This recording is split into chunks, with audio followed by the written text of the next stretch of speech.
Welcome back. Tran wins Baldur's Gate 3. I forgot to steal the book of Raphael and show it to you. There's a couple ways you can do it.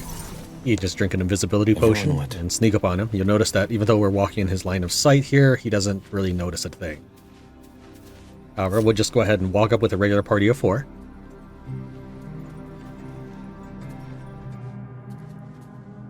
And you see that even Will's in the cutscene. We'll go to character select at any point and select Will.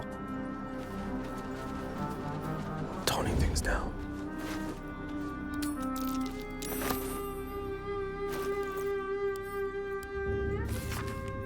A chapter from a diary penned in Raphael's steady, imperious scrawl.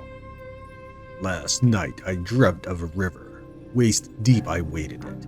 Rested hooks curled up from the water like the snaggled teeth of something ancient and diseased and submerged. The moon over the water cracked and fire flew out under the stubby wings of gormless, insanely chirping chicks. They transformed into wriggling oblongs like sperm, yet by the time they hit the water, they were fish with scales. There came a rushing sound, the dark water ablaze as if the fish were matches and the river a snake of oil. Approaching me out of the flames came the tadpole infested. There was one among them who spoke for the rest. They gestured to the melting hooks, suddenly glanced my way, and in their face I saw they had the best of me. In waking, my courage has firmed. I progress my plans for the tadpole even now. I am Raphael, am not easily bested. Don't really know what all that foreshadowing is, and I'm not too concerned about it. I trust that all will be revealed. There's also 2 other items on the map I'd like to show you. Let me go ahead and collect them. Above Danan's blacksmith in the Last Light Inn,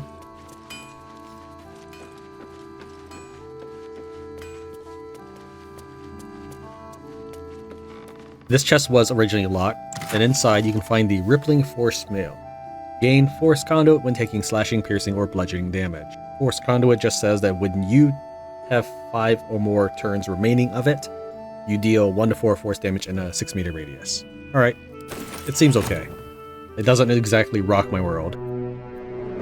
The next one, if you're looking at the road to Baldur's Gate, this is where the army is, and this is where the assassins were for the Githyanki. Walk along this side. I only discovered this because I was trying to find the last 70 or so experience I would need to level up to 10.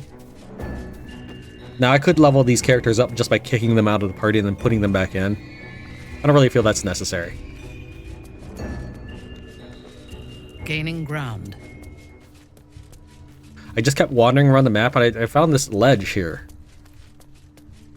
There's 2 skeletons on it. They don't show up on the Alt key press, so you will have to deliberately search them. Taking a look at this scout's note. Gerald, I want you to infiltrate the outpost from the ridge. I'm certain your sword will make short work of any obstacles. Let us take the initiative in this fight. Headley. And the short sword itself, don't worry about the psychic damage, that's just because it's Minthara concentrating. This would normally just do 1d6 damage. The +9 is from her strength. She's drunk a cloud giant potion. It's a normal short sword +1, except it has advantage on stealth checks. Okay. As for the other corpse, if you also take a look at it, it's a shield, normal shield.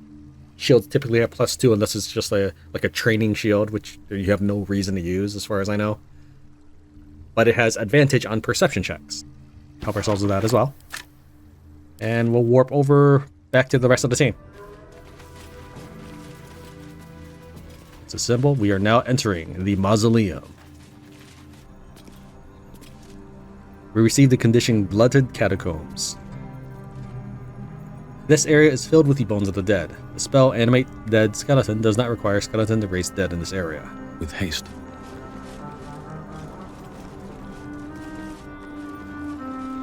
Actually, what we could do is I could equip that Watcher's Shield right now and just get a little bit of perception.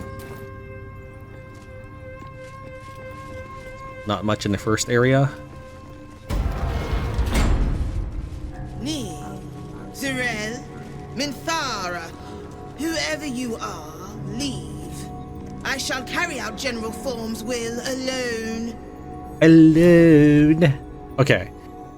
You'll know one of the entities he says is near. Right, just keep that in mind for later.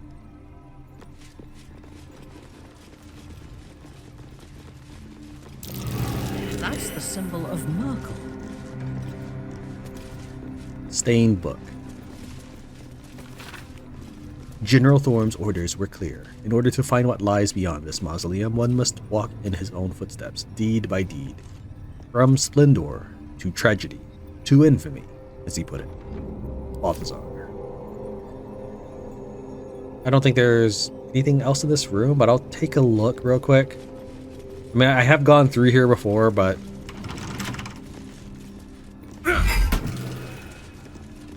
that still might have actually been faster than Vivacious Cloak. Okay, there is something. That still might have actually been faster than lockpicking it. You gain 8 temporary hit points after casting a spell while in melee. Okay. Actually, we'll hand that to Will for now. Speaking of Lich, I've tried refining some of my builds a little bit, and I'm just going to go ahead and throw out some of the things I've learned along the way.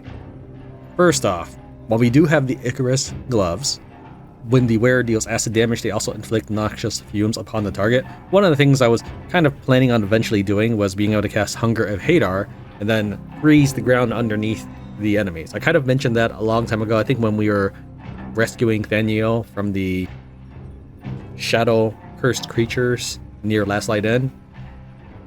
I could cast this on an area and then just basically cover the ground in frost. And then at the end of enemy's turn, because they can't get out of it very quickly, they would probably create noxious fumes. That was kind of one of the ideas I was having. But right now, I'm currently benefiting from the Gloves of Dexterity, and I don't want to let go of that at the moment. We may, I can always reclass or re-specialize with Withers and pull out points from Intelligence and Wisdom, which don't really help my character. The only reason he's got that is just to pass spell checks. Skill checks. That's it, like insight and stuff. However, the reason I'm bringing that up is Flesh Melter Cloak. When a creature deals melee damage to Tran, who's wearing it, the guy who hit me takes 1 to 4 acid damage. You would hope that maybe, just as a game mechanic thing, that because that creature's taking 1 to 4 acid damage from me, that the Ichorous Gloves would kick in and give him noxious fumes. Does not work that way. Sure, he does receive acid damage from Tran, but I guess it's because technically the wearer, would be Tran here, is not actually dealing that acid damage, so it doesn't work. However, it does seem to work with the Hunger of Hadar. I think it's hard to tell. I tried casting on stuff. I couldn't exactly tell, but it looks like it was working just fine. But not the Flesh Melter Cloak. The Coruscation Ring, I'm not sure if that is pronounced correctly. When the wearer deals spell damage while illuminated, they inflict Radiating Orb. Radiating Orb is just a condition that makes the enemy more likely to miss. I was originally trying to stack this kind of stuff on Shadowheart. Right now she's just got thunder-based stuff, but I was figuring she would cast Spirit Guardians, do radiant damage, and give the enemy Radiant Orb with all of this other stuff like Luminous Armor and all this. But the Coruscating or the ring, it doesn't do it. It doesn't apply that effect. I tested these out by stripping my characters down to nothing, putting on the one item, and then attacked an NPC like the people in Moonrise Tower. It did not apply. I'm just telling you that as of the patch 5 version right now, and while I do have some mods, I don't believe that they would affect this. It doesn't do anything. At least not for Spirit Guardians. It does say spell damage, and maybe it doesn't count as spell damage. So she's currently got Gloves of Belligerent Skies, and her role is basically to make the enemy get thunder damage or reverberation and then fall down flat. I don't know if it'll work out, but that's the game plan.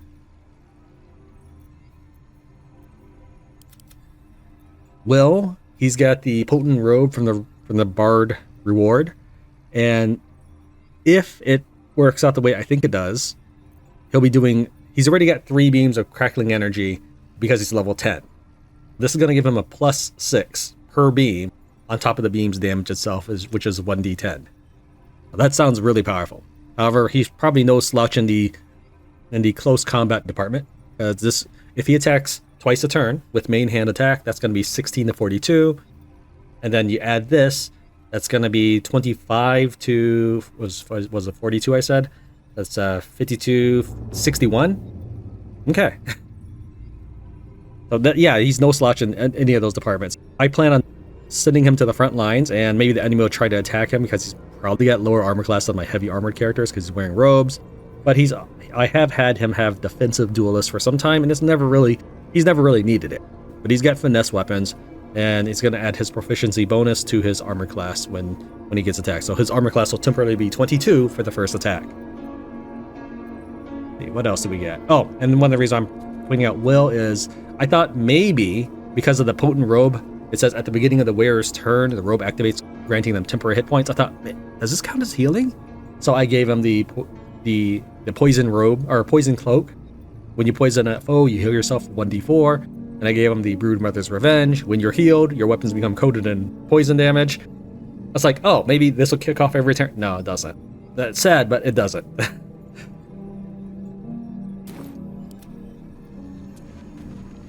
All right. Before we read the Diary of Ketheric Thorm, let's go ahead and pick this up, and we'll try to get them in order.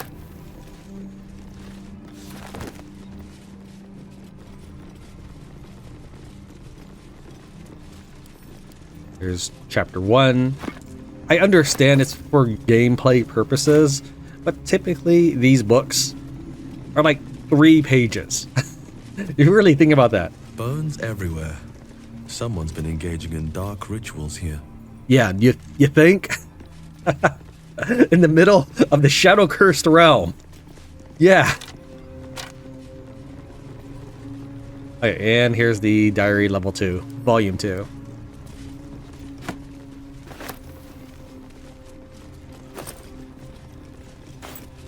Let's go and take a look at these. So, 2, 1, 3. In this book's defense, it does start off by telling you that there are other pages, but that isn't the case for everything we see. A journal spanning years, beginning with the birth of a child and ending with what appears to be a series of dateless tragedies. How can she be gone? Where did she go? The Moon Maiden cannot be so unfeeling, so cruel. Not toward her most devoted servant, not after Melodia. It makes no sense. It makes no sense. I won't survive it, that much I know. Forgetting is the only possibility, the embrace of oblivion, the reprieve of nothingness. It would not be possible for a man to survive knowing what he knows, knowing what can be lost. Shar, hers is the only mercy I can comprehend. My mind is full of holes, yet not enough. The emptiness, the time, the nothingness, and still I remember it all. There is no mercy in this beating heart. There's no mercy in life at all. Forgetting evades me in this infinite darkness. Balthazar is my own source of the barest comfort. The thought that, perhaps, she might be brought back to me. If oblivion can fail, what defense have we against death? None, except its mastery. Balthazar's words have never felt more promising. Melodia would understand if she knew my aim. She too, I believe, would have turned to miracle under such conditions as these. Our darling will live again. What kind of man would I be if I didn't raise the world entire for her sake?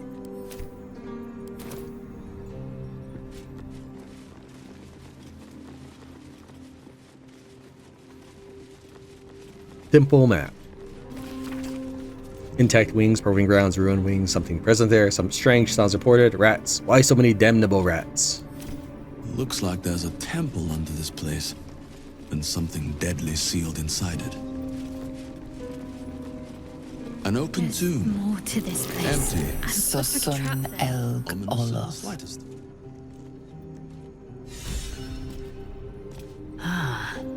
This was Isabel's resting place before Ketheric resurrected her. Alright, at this point, our characters can return to the Last Light Inn and confront Isobel about the information we've gathered. We'll go and finish clearing out this room, and then we'll do that. Around the room Nothing. are a bunch of traps, There's a trap. which I'm deliberately walking on.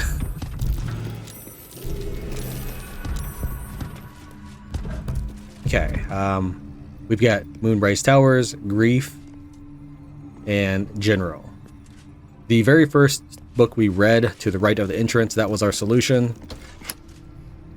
But it's this one, Grief followed by General, and then you've opened the way forward.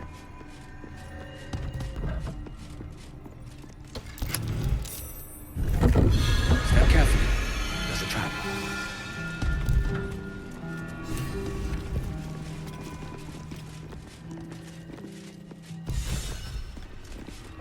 That disc must be the way forward.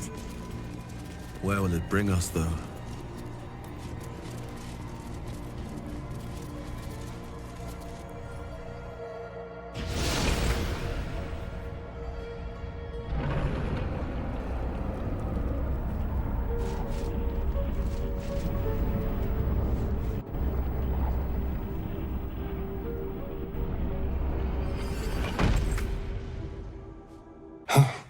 This temple certainly is grand. Well, it's a rundown bearing the weight of centuries sort of grand, which is my favorite kind, incidentally. The Gauntlet of Shar. I can't believe it. I can't believe we found the Dark Lady's sacred crucible. What do you think of it? Overwhelming. Worship of Lady Shar is usually discreet by nature. Her holy sites have to be modest, well hidden. But that place... I never knew such grandeur had been built in her honor. This is the place where you could become a Dark Justiciar. Your dream might soon be realized. I know. I can scarcely believe it's real. But I saw it with my own eyes. Felt the polished stone walls raised in Lady Shar's honor.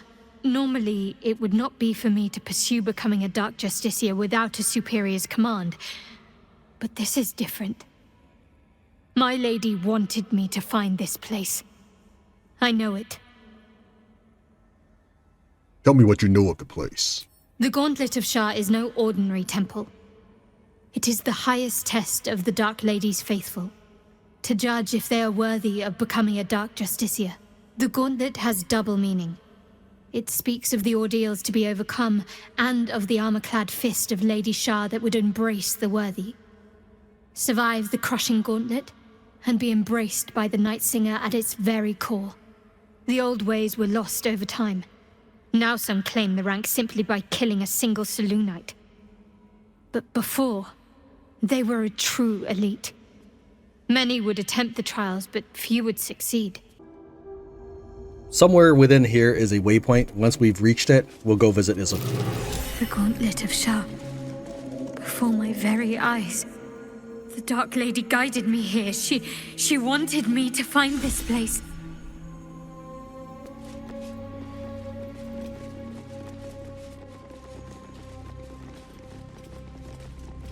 Shar, singer of eternal night, protector of the lost and forgotten. She doesn't really strike me as much of a protector of anything.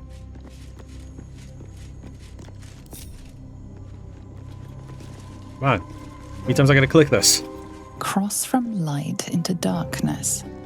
Give your life to the shadows. It's fine to ask a lot from people, but you should also give a lot back. Offer your pain to Shar's embrace. Hear the night song. What Minthara has to say about Shadowheart and Shar, I actually agree with Minthara on a lot of points. The answer lies in darkness. I've been through the Gauntlet of Shar several times, just kind of routing out stuff and getting information. I would say that I have never learned what this is. Shar's warriors must not be caught, must not be tricked.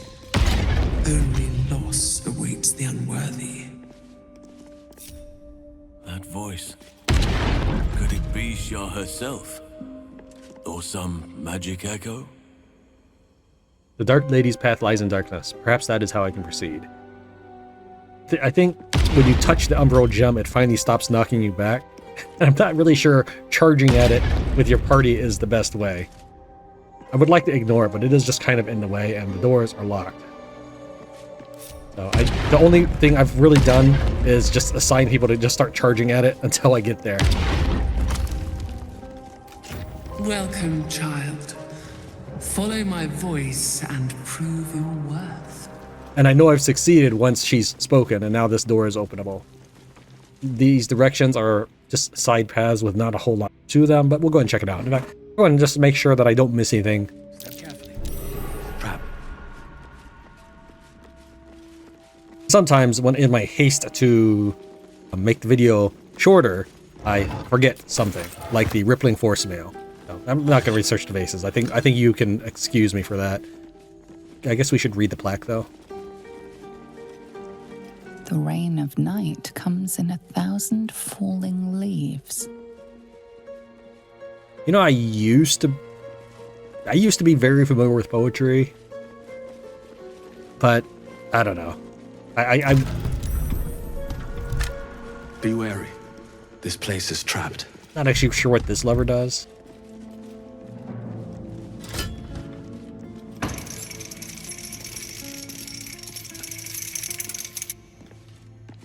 Guess that's all it does.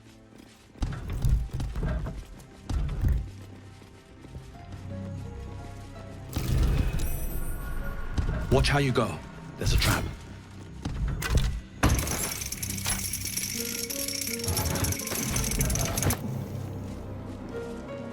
Perhaps I was supposed to be able to reach her by lowering all of these. That makes some sense, I guess. Swift as my feet can carry me. That's probably what I was supposed to do all this time. Was go into side rooms and pull the levers. Trap. Be cautious. But all I saw when I first time here was, oh, something shiny. There's this pulsing thing. Maybe I can touch There it. are traps about. That was a, kind of a delay.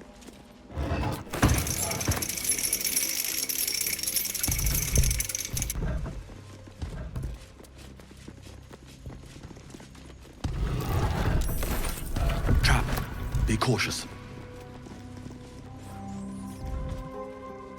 I guess that's what I really was supposed to do. I don't know. Nothing else has particularly happened. And perhaps if you can't solve it for whatever reason, like me, but I brute forced it. If you can't solve it, you can exit out this way, the left branch.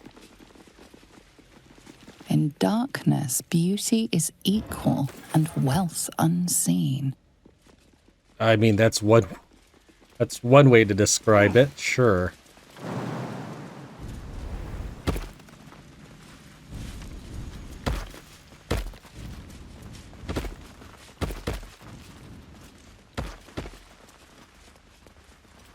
We can climb down this way and ignore this path, which is kind of a trapped path. Prime spot for an ambush. Actually, Asterion, can you perhaps kill this thing, like, before anything happens? I'm kind of curious.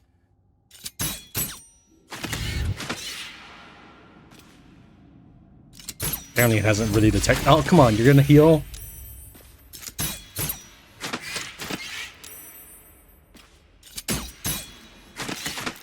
There we go. I guess it just never knew I was hitting it from up here. Just in case. So we got 5 turns left. We'll hop on down. That thing would attack you if you approached this region. I didn't remember anything useful inside.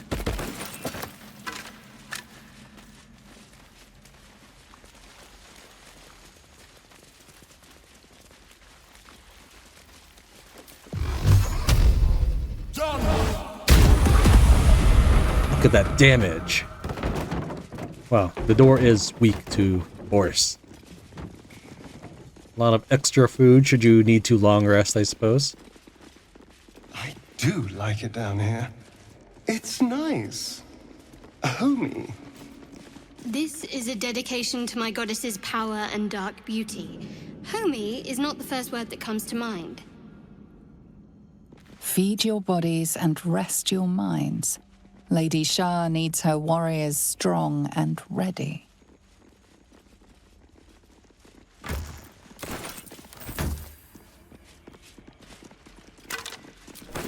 And a key. Abandoned journal. The handwriting is a hasty, lopsided scrawl. About the pages are blots of ink and what may be smudges of dried blood. Lady Shar continues to preserve me, though escape is impossible. The beast still prowls our halls, though the sounds of battle no longer reach my ears. I fear all my brothers and sisters have fallen in defense of the Night Singer's sacred gauntlet, but I shall wait. The beast will not linger for long, surely. Shorter entry, the handwriting even more skewed and erratic. The beast still remains. Why does it not just leave? And why does it sing? The food is gone. I must preserve my strength. Final entry is barely legible. Mistress, embrace me, please. Hold on. The food is gone? I mean, are you that picky about mushrooms, I guess? Not that it would have sustained him. Even shaped by shadow as it is, Shar and architecture has a kind of beauty to it. Beautifully intimidating. This place was meant to scare people into submission. There you go. Cutting right through the ephemera to the heart of the matter. Your finest quality, I think. Here I thought I rubbed you the wrong way. Nothing wrong with a bit of friction now and then. You help me keep my mind sharp. Oh, thanks, pal. Even the rats I have the think. good sense to pay homage to Lady Shar.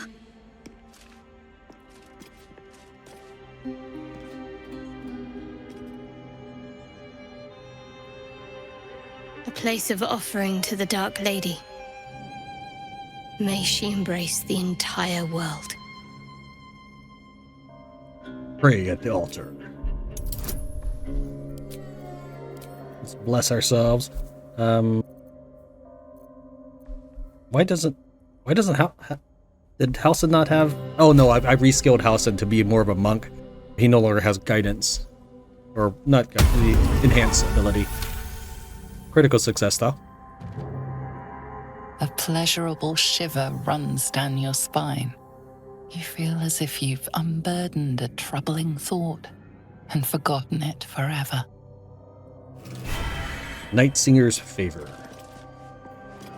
Affected entity is resistant to necrotic damage until your next long rest. Not that big a deal since the game has essentially given me a permanent Blessing of Selune, which gives me damage resistance.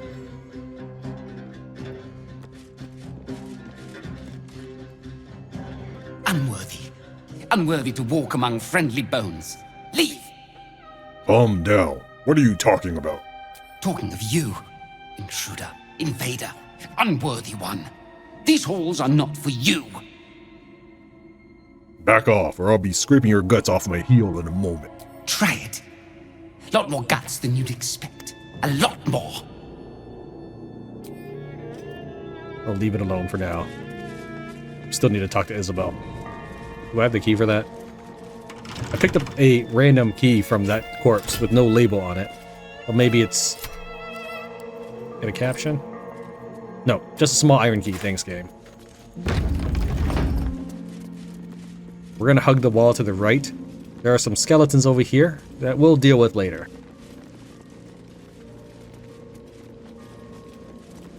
Essentially, in this direction is where we entered from. We just decided, kind of took a side path instead of going straight through. Some more rats this way. That's where the meat of the stuff is, and here is our waypoint. So let's go ahead and real quick talk to Isobel. What's your gripe with Selune anyway, Shadowheart? She betrayed her sister and ruined the balance of things. Imagine turning on those who love you for your own glory. Us.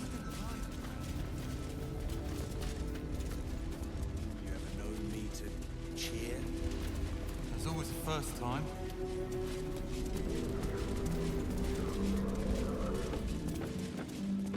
Go ahead and chat with Jaheira now that we've gotten all the information we can from Moonrise Towers. The shadows haven't consumed you. Good. I saw Ketheric. He regenerated before my eyes. Gruesome, isn't it? I'm glad you survived the encounter at least. Did you learn anything more? Ketheric is calling himself a chosen of the Absolute now. Chosen? Oh, that's 3 masters Ketheric has served. Our paladin isn't very picky. He's aligned himself with mind flayers. But I cannot see what he gains. Perhaps we can force it out of him once we have him up against a wall. Was there anything else? Not yet. Hearts of the Tower aren't open to me yet. The great general is paranoid. Good. That means he's protecting something. I'll wager it's the source of his invulnerability. He'd protect that at any cost. I've been looking into Ketheric. I suspect Isobel might be his daughter. Do you? Well, let us not leave you in suspense then. You are right. She is. It's more than that. She was dead, and something brought her back. Something malign? Huh. Or some blessing of Selune, perhaps. I do not know what restored Isabel's life to her, but I can see what she is doing with it. If she wished to see us drowned in darkness, Isobel needn't have lifted a finger. Instead, she holds out her hand. I choose to take it. I choose to trust. And not just because I have no other choice. Trust? You tried to kill me the first time we met. And now we are the best of friends. You see? The power of trust. When I find myself needing a reminder of just who Isobel Thorm is, I simply step outside and look up. She'll extend that protection to you too if you see her. You've shown me how well you can sniff out secrets. I'd like to see you turn that nose upon Ketheric Thorm. We've already dealt with Marcus, but okay. I'm gonna say that line just to see what happens. Wait, there's a flaming fist upstairs, Marcus. He's a true soul with plans to kidnap Isobel. Marcus? If he'd managed to get himself infected without a single Harper noticing, I'd be very surprised. Is this meant to be some kind of joke? Ignore me then. It's your own funeral. We're gonna leave it at that, because that's an interesting line of inquiry. Marcus is dead, so we can't really pursue this anywhere anyways. We're gonna leave it at that. I'm not ignoring you. I just see no evidence of your rather outlandish claim. You've come from the shadows, and wasted no time accusing one of our companions of treason. It's all a little odd. You might be eccentric, but you're still our best hope of finishing off Ketheric Thorm. I hope I'm not mistaken. I'm curious if I can manage to load an earlier save and dig up whatever that is supposed to be leading to. So obviously we weren't supposed to be able to say that since we already killed Marcus. Let's see what Isobel has to say for herself.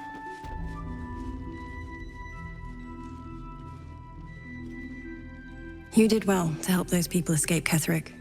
Every soul saved is a blessing, and you're raining them upon us. All in a day's work. May we be lucky enough to see many more. I saw Ketheric at Moonrise Towers. He was presiding over a trial. Almost laughable that he sees himself fit to judge anyone. Did you learn anything about how we might defeat him? I think I know the source of his invulnerability. A relic called the Night Song. That's incredible news. I won't ask for the specifics as to how you uncovered that. But I'm grateful you've done whatever it takes. I can't believe there's an end in sight. Thank you.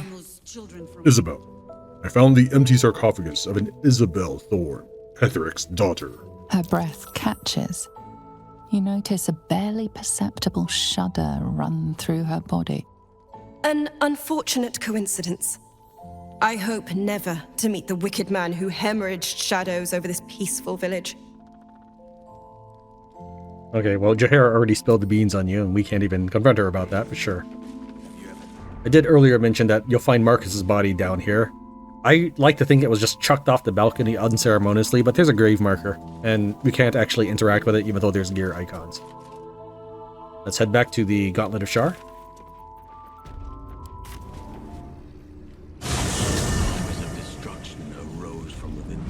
Those who do not listen to the reason of Lady Shar's words must instead feel the keenness of her blade. You sound like a student, reciting words for a test without considering their meaning. I've considered them plenty. Besides, Lady Shar favors action over words. Try it out sometime. Actually, I'm gonna say Halsin is totally correct in this. I've never felt that Shadowheart seemed particularly devout.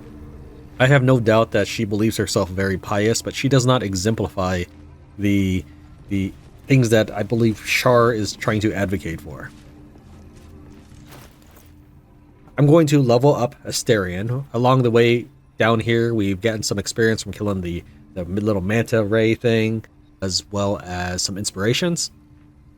And I want to explain myself because I'm flying against conventional wisdom. If you look up two-weapon fighting, you'll see that people say that this does not work. With that being said, that is months old posts about this, so the game may have patched since then. In fact, in patch notes, I think it does say something about how it no longer applies the dexterity modifier to your offhand hand crossbow, meaning that this should now take effect. Alright. My offhand melee is 5 to 16, my offhand range is 4 to 15. If I apply my ability modifier, which is my dexterity, these are both going to go up by 4, both the melee and the ranged. We can already rest assured that the melee does. It goes up to 9 to 20. This one goes up to 8 to 19. Alright. Let's also double check it by hitting one of our pets. But before we do that, I kind of wanted to see what happens if we bring a cat to these rats.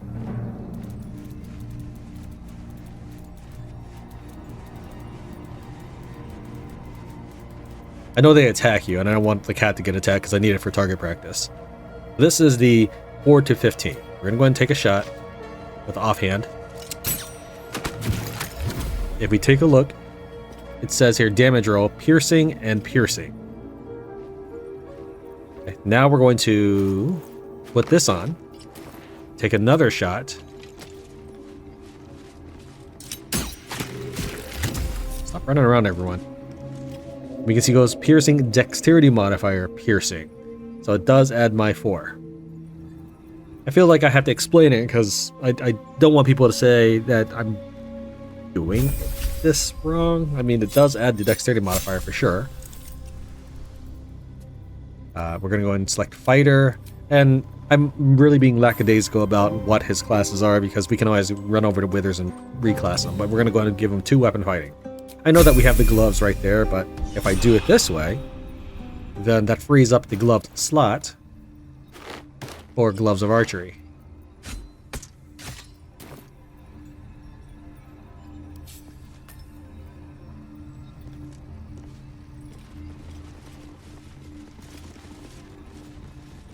Brave the gauntlet of Lady Shar. Test body, mind, and spirit with her trials. Glory awaits the few who succeed.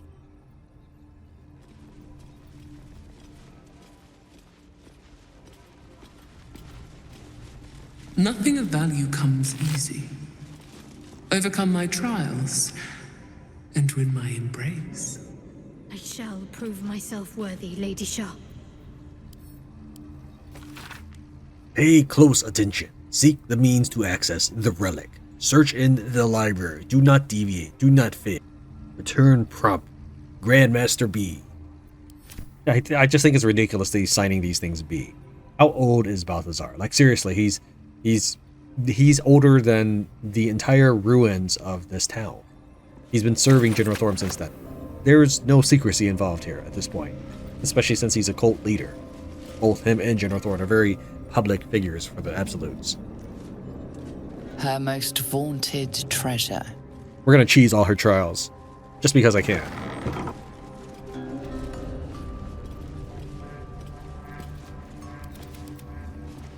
Have to keep going.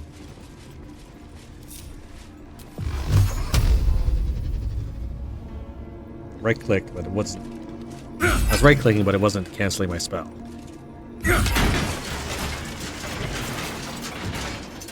The trial starts once you've interacted with the altar.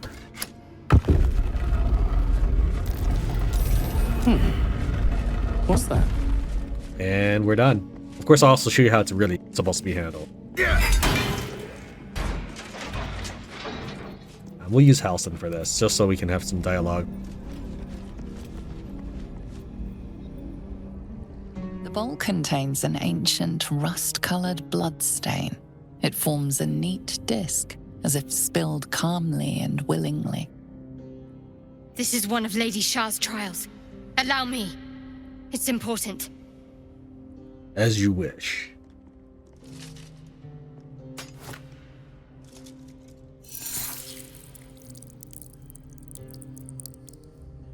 That's a waste of a good glove. Values those that can remain unseen and can still obtain what they want. Stealth is a virtue derived from her very essence.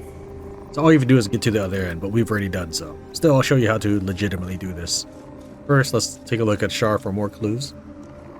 You recognize this as a trial where initiates would prove themselves to Lady Shar. This one would put their skills of stealth and infiltration to the test. Gaze at the statue. Reach the other side to receive my gift. First, since if you're using the Blood of Lathander, make sure you take that out so you're not carrying a light source. Well, I'm not sure it still counts. It may still count as a light source. Let's try unequipping it. Yeah, I guess it still counts. And as for her armor, disadvantage on stealth checks, solved. This is how you would normally solve Looks it. like a trap there.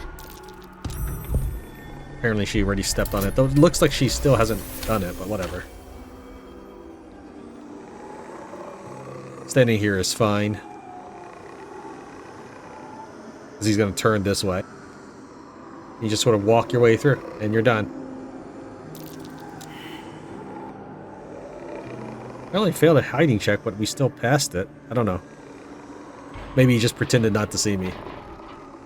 Maybe the game doesn't know how to handle the fact that I've already reached the end. To be unseen is to be welcomed everywhere.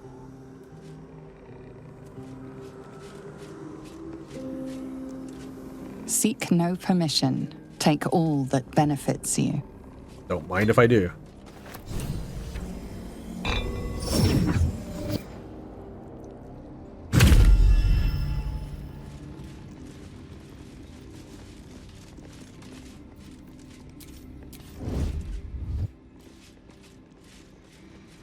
I hit and unhit everybody. Why are you still sneaking?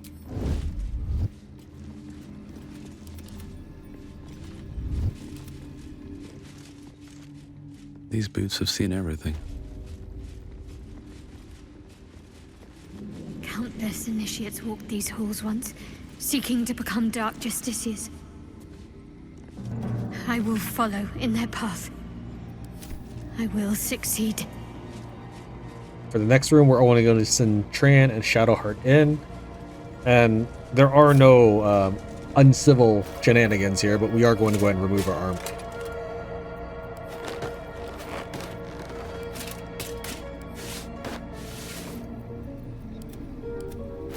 This is called the self-same trial.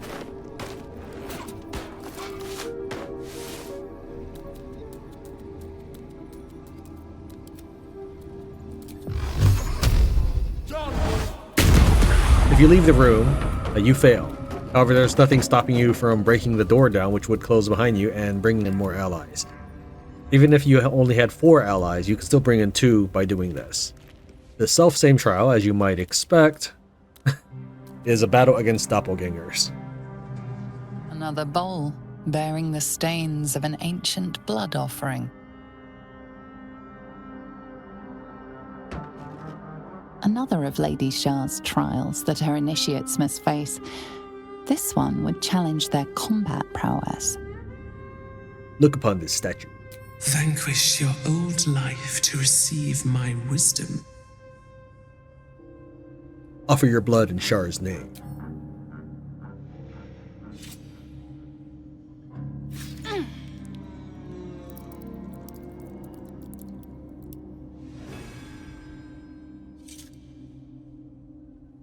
The Dark Lady teaches us that we are our own worst enemy much of the time.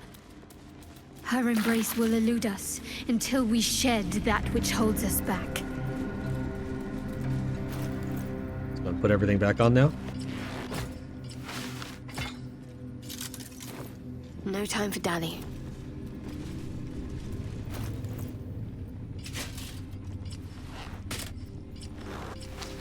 One day I'll catch a break. Since only 2 people were in the room, we only fight 2 doppelgangers. If you had the full party mod, it only limits you to 4. Prime spot for an ambush. So it's not like I'll be fighting a 16-man battle or anything. It's just 8 versus 2, or is it 8 or 9 versus 2? And of course, they have no idea I've snuck up on them, even though the room is now lit up. Turn that on. Without stripping them down of armor, even with my advantage, I'd have a 45% chance to hit Shadowheart.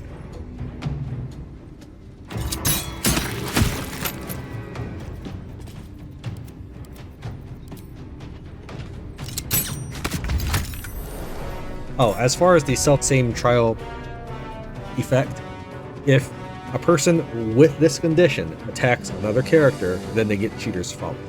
You lose this condition if you've already killed your doppelganger. Now that we've defeated the Shadowheart doppelganger, Shadowheart is free to attack the Tran doppelganger.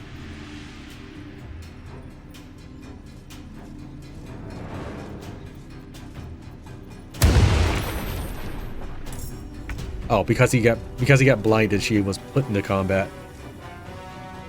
I was trying to select Lae'zel earlier while that was going on, but good job, Lae'zel. Know thine enemy. The reason why you wanted Tran as part of this is the doppelganger Tran will drop Killer's Sweetheart. When you kill a creature, your next attack roll will be a critical hit. Once spent, this effect refreshes after a long rest.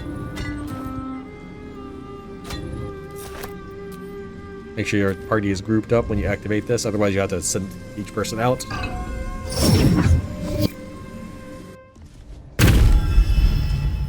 And through the magic of video editing, I've gone ahead and removed all of my skills back to their proper slots. That's the biggest thing about unequipping yourself for this fight, is that if you have a lot of items, and I'll speak while you run, of course, if you have a lot of items that give you abilities, well, removing them and putting them back on is not going to put them back in their previous locations.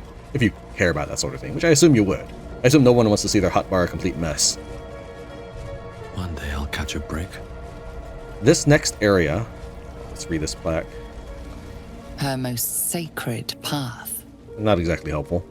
This next area, it was probably a bug, but I have been able to walk closely, and the path would still show, maybe on my first try, and maybe like my fourth try. I ran this quite a bit to try to get different cutscenes and stuff, to pick out the best ones for you. The solution is to walk along with like this right here.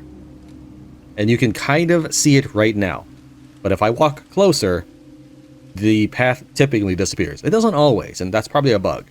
It doesn't matter if I've removed all of my light sources or what. I've tried turning these on. That doesn't matter either. If you have trouble seeing it, you can also hold shift to enter sneak mode. Let's try zooming in a bit. You can see this is the path right here, right? This is the path. If I'm going to brighten it up on YouTube, but the line moves upward. It inclines upward to ascend the actual path. Anytime you are not on this path, you die. This can help you determine which is the real path. That is a way to do it. However, I told you I'm going to cheese all of this. Tran, as a warlock, is able to see in the dark. This is magical darkness that you probably wouldn't be able to interact with. I don't know if it's there for that reason, but it's irrelevant to Tran. I could miss these stuff, but those scrolls are on will, and I'd rather do this than juggle my inventory.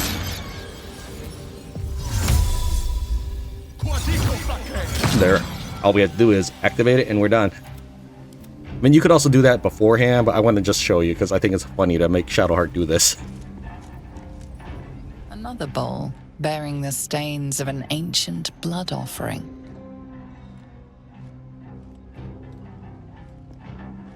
Another trial to judge the mettle of Lady Shar's initiates. This one would test their ability to navigate her sacred darkness. Meet the statue's gaze. Navigate the darkness to feel my embrace. Offer your blood in Shar's name. That's Dwarven Splint Mail, by the way. Got that for being level 10 and talking to Tarvlan, whatever his name is, the bugbear in the Absolute's tower. Justiciars were said to be sure of foot in even the darkest recesses of Lady Shar's embrace. I must remember where to step, and have faith that she will guide me. I must remember where to step. And have faith that she will guide me. Okay, thanks for repeating yourself. You can see that as we've approached, this area has not become illuminated anymore. So if we were to start walking along this path, you can see that the other ones are disappearing. But as we walk away, they come back. And again, it's not because of the light source. I tried unequipping all of my light sources. Turning off these torches, none of that actually helped. You get 3 lives. You'll die, and then you have to resurrect yourself. But you get 3 lives before Shar declares you have failed, and you just have to start over. Not that starting over is a big consequence, because every time you die, you have to start at the beginning anyways. We'll grab this gem. After every turn, seek out my Inner Sanctum. The final test awaits. It hurt. This next area, if you attempt to go to the Inner Sanctum without getting the magic item in this area, it could lead to disastrous consequences for your party. I'm serious. That's not a plat. This area is a sphere of silence. But here's the thing. The silence is only a combat mechanic. They didn't actually apply it to the world lore settings. What I mean is, these guys are hostile, and if I were running, they shouldn't be able to hear me, but just by the act of running, they are alerted to your presence. So, yeah. We can remove all of our light sources. I guess we'll do that real fast. And that wasn't really necessary, but it will make it easier for us to creep closer on them. Because this is a very, very long hall with several enemies, and this thing in the middle does spawn more enemies.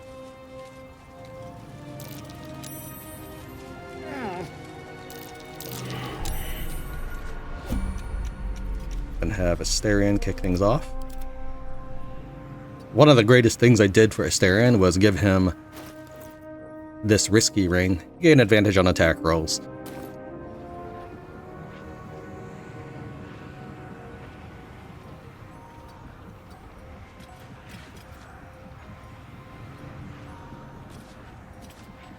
We'll start with the furthest one. Crushed him. Unfortunately, that used up his action. Alright, I have noticed that with the recent patch, when I make Astarion attack, he doesn't get his second attack sometimes. Yeah, sure, he's only used one of his bonus actions, but as a level 5 ranger or something? Yeah, level 5 ranger, he should get 2 attacks. And he's just critical hitting all over the place, isn't he?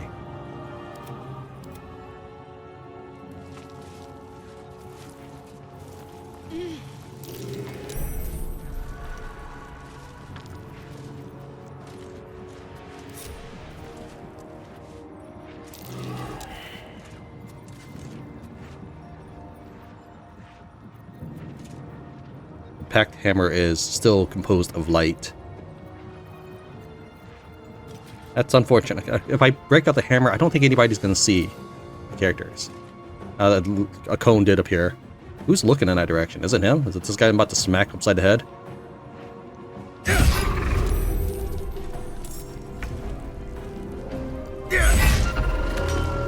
I assure you, this is still faster than waiting for the enemy to take 2 turns to run up to me. We'll go and unequip his hammer. Now it should be dark again. Yeah, the cone is gone. So. That must be this guy. Let's see if we can... We'll take a shot at this person so far ahead.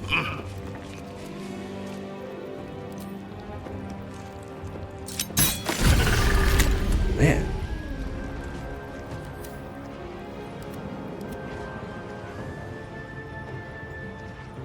Is over here. What can we do about him? Why don't we...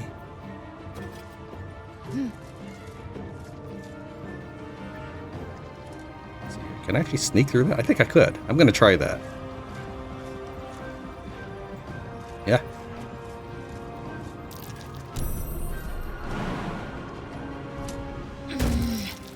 Hiding failed.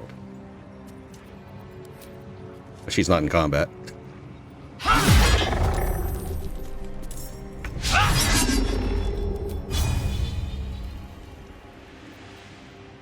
That's Fine, we'll leave that alone, because he's almost dead. I think Karlak could probably finish things off.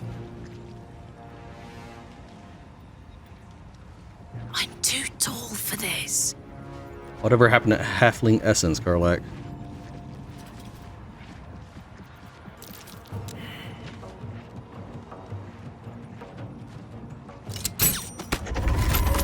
And we'll throw this. It's like a puzzle game for me.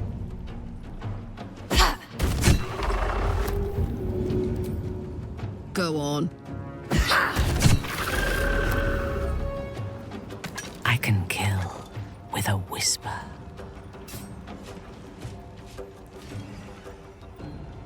Can you hop over that? Not really. Right away.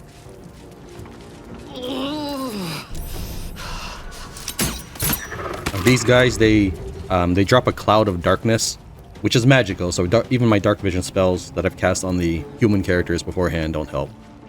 Will, you're freaking out over there?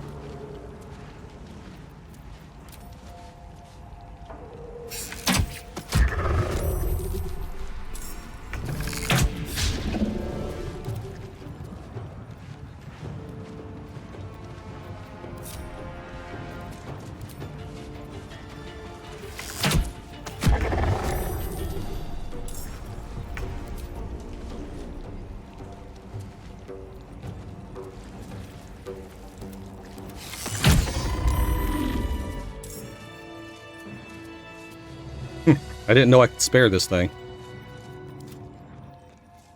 Oh no, I can't. Never mind. It was just that Shadowheart was not in battle.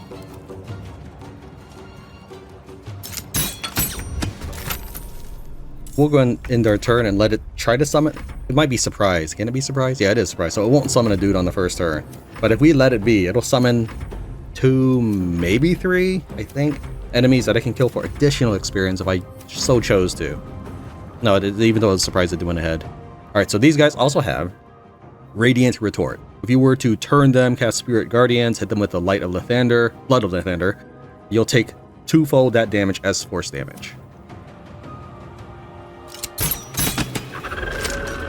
So that's 1. We'll go ahead and just mine it out to find out how many it spawns. And defeating it allows you to cast spells. Why does it get to check me twice? So it looks like 3. Because it hasn't disappeared yet. On its final summon, it should disappear. And they all face in this direction if it matters. So if you were stealthing or trying to farm them, I suppose you'd want to be on that side. But yeah, we get 60 XP. And remember, I only needed like 70 to level 1 guys up to 10 before we entered this dungeon. Not really much on their corpses as far as I remember.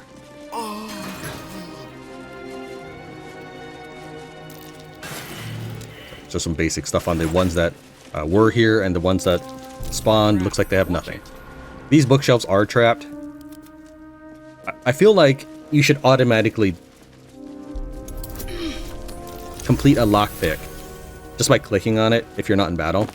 And perhaps the same could be true of disarming. Maybe, maybe not. I'm not entirely sure how I feel about that.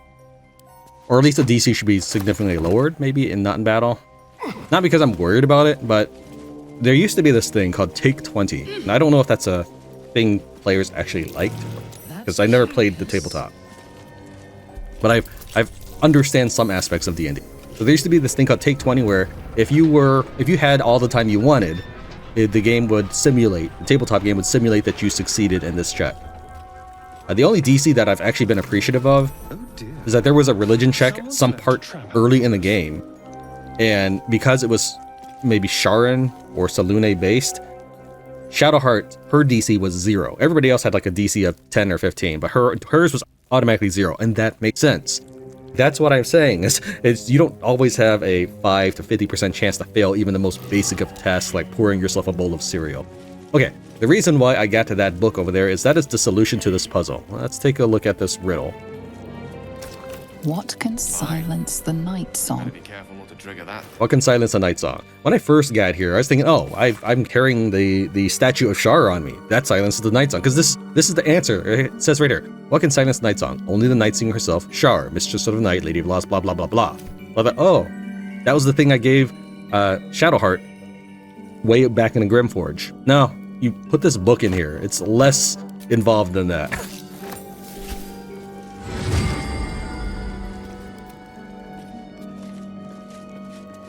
As a reward for all of our efforts, we get the Spear of Night, and was 2 other magical Justiciar items. This is no ordinary spear. It may be important. Best keep it close. Let's take a look at some of this stuff here. Let's move some of our inventory around so we can see what loot we've gained throughout this dungeon. We started with these before entering. We found these, and we need these. We got the Spear of Night. If Shar allows it, use this spear to kill the Night Song. If you try to enter the Inner Sanctum without this, Shadowheart will either attempt to leave your party or kill you. Dark Justiciar Half-Plate. While obscured, the wearer has advantage on stealth checks. I like that. We may put this on Shadowheart now. Yeah, I don't think she's got any better armor for right now. She's wearing a Dwarven Splint Mail, though. Maybe not. Dark Justiciar Helmet. The wielder has a +1 bonus to saving throws against spells. While obscured, the number you need to roll a critical hit while attacking is reduced by 1. This effect can stack. Unfortunately, and I don't see why not, you can't... Okay, it says it stacks, and I get it. It's not meant to do this. But there's no real reason that I can think of that you couldn't wear 2 helmets. Right? You may say like maybe the magic of the helmet repel each other. But what if you were, I don't know if this is the word for it, Ettin? E-T-T-I-N? Ettin? That's a 2-headed monster, right? Could he wear 2 magical helmets? Would he be allowed to? This is a hood. Or cowl. It looks, okay, maybe it's kind of leathery, but I bet you if you really tried, you could cram that into this Dark Justiciar helmet and really stack this critical hit bonus. I don't know. Let's see if Shadowheart, a current setup, actually might go well with Minthara. I'm going to put her Light of Lathander back on.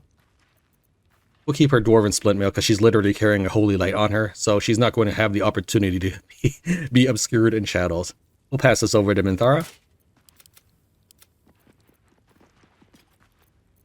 Yeah, I think that's better for her. I will say that one of the, I guess, unintentional benefits of having a full party is it makes equipping your party more interesting. I should speak up. Trust your secrets to the night. Deliver the Night Mother's mercy upon her enemies. I didn't want to interrupt it. Shroud yourself in blackest night. It makes your equipping your party more interesting because then you are looking through your gear and trying to figure out new ways to set everyone up. Otherwise, you might have like a fighter build, say Lae'zel, and then when you're not using her, maybe you switch over to Minthara or something. You just take Linzara's equipment off, or Lae'zel's equipment off and give it to Minthara. In this case, we're trying to make use of everything we find. Alright, there's an extra area over here with a secret enemy, but we're not going to do that just yet. I will say that if you do defeat this secret enemy, it kind of solves a puzzle for you later on, but the dialogue is not that unique. It's unfortunately canned response. It does have some changes, but not much. I'm going to go ahead and try to get all my characters to stand on the pedestal.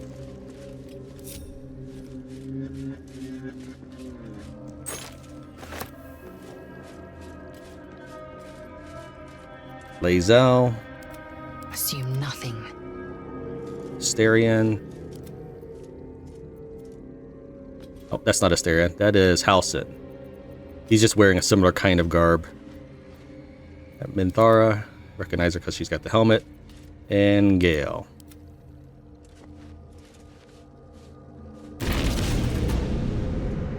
My first practice through, I just ran up and clicked the lever. One of my characters fell off the platform. I think they're repositioning themselves or something. I don't know.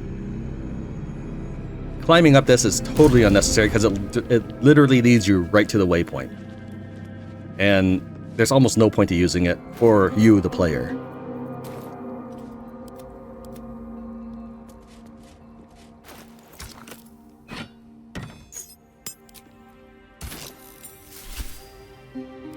The lever handle did not show up if you're holding Alt, so if you're looking for it, you'll need to actually just pick it up off the floor. And here's the waypoint. I think we have cleared everything else out, aside from the skeleton areas. So there's a skeleton area in that direction, a skeleton area in that direction. This is the gauntlet, and this is the waypoint. So I guess we're ready to move on.